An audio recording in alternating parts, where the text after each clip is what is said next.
Trump gave a CPAC speech, and man, it got so awkward. I'm going to show you the clip in a second. I really wish I covered this whole thing live. And by the way, just so you know, we're doing some live State of the Union coverage where it's going to be myself, Sagar, Crystal, Marshall, and it's going to be a lot of fun. So come check that out.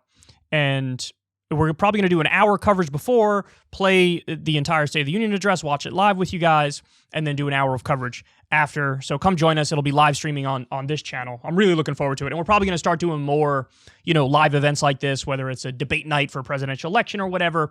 I'm really excited for this stuff. It's a new thing that I'm interested in. So anyway, come check that out. I wish I covered the CPAC thing live, though, because it would have been hilarious. So Trump came out, classic Trump, giving a speech. He starts off the teleprompter. Eventually, he gets on the teleprompter.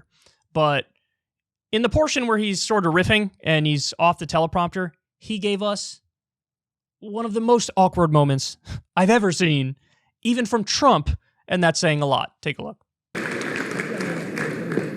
A man that knows me almost better than any human being. He knows every inch of me. And he thinks it's actually a very beautiful sight. That's why I like it. That's why I like it. He was the White House doctor.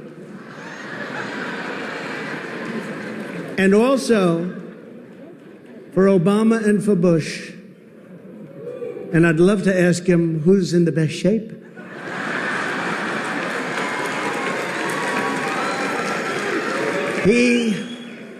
He knows every inch of me.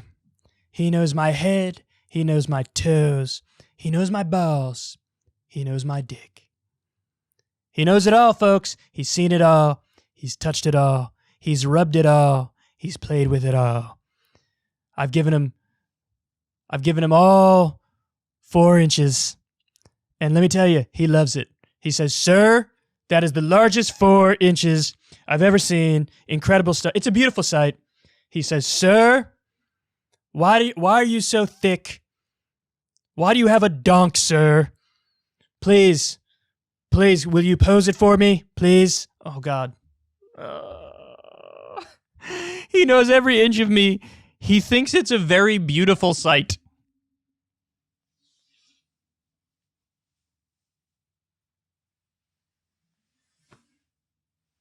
Bro, what? I love the last part, too, of like, he's in the best shape. Or I'd like to ask him who's in the best shape. Dog, you come in third. You are clearly in worse shape than both Obama and Bush. And that is like the least controversial thing anybody has ever said. You are a large man. Now, I'm not hating, but let's not pretend like, you're in better shape than two guys who are pretty fit for their ages, They both seem pretty fit for their ages.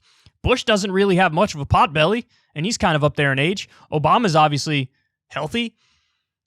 And by the way, Trump goes on to say, he talks about how he'd live to 200 years if he didn't eat so much junk food.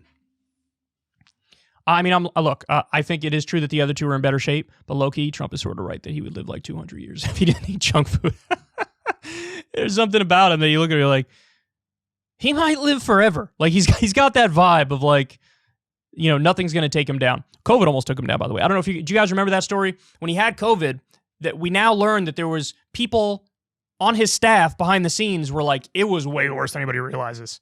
He had trouble breathing. His blood oxygen level plummeted. When he recorded that video of him going to the hospital, he pretended like he was good. He was panicking. He famously said, like, "I hope I don't go out like Stan Chera." Stan Chera is a good friend of his who ended up dying from COVID. Or he said something like, "Am I going to go out like Stan Chera?"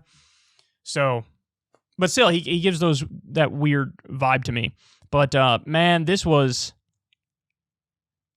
look, we're having fun here. We're joking around. It's a very tense time at the moment. Everybody's stress level is through the roof, myself included, given what's going on with Russia and Ukraine and the tit-for-tat escalation. And, I've been nonstop with all the breaking news. I've had like not a moment to breathe. It's just been endless work for the main show, plus, doing the breaking news segment. So we're all stressed out. We needed to break that a little bit with this segment.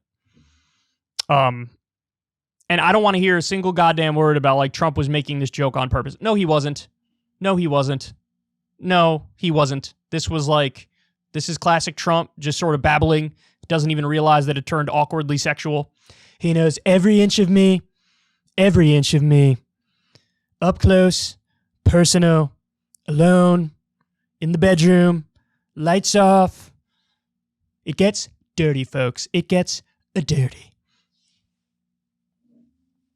It's a very beautiful sight. It is not at all like a beached whale. When I lay there. But even if it was, he'd say, "Sir, you are the most beautiful beach whale anybody's ever seen. Tremendous beached whale." People are saying it's the best beach whale they've ever seen, that it's probably the best looking and by far and away the most strong and powerful and beautiful beached whale. Oh, man. I'd be lying to you guys if I said I didn't miss this aspect of Trump. Just how utterly hilarious he is without even trying. If you want to see me and Crystal Ball interview legends like Noam Chomsky, Cornel West, and more, subscribe to Crystal, Kyle, and Friends on Substack. $5 a month gets you the video version a day early. Remember, we take 0 ad dollars for this podcast. Or you can sign up on Substack for free and get the audio version a day later. Link in the video description box below.